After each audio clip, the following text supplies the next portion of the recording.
बिस्मिल्लाहिर्रहमानिर्रहीम अस्सलामु अलैकुम वरहमतुल्लाहि वबरकातुहू। मेरे एक भाई हैं, उन्होंने मुझसे सवाल किया था कि सर थोड़ा शवाल के रोज़े की डिटेल में वीडियो बना दीजिए प्लीज़।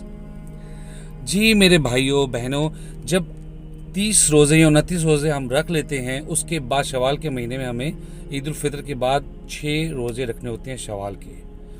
हदीस में इनका बड़ा सवाब आया है।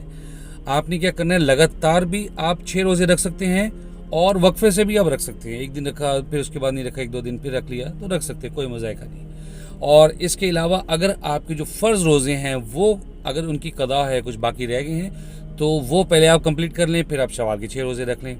अगर उनकी क्वांटिटी ज़्यादा है तो फिर आप शवाल के रख लें, फिर कज़ा कर लें।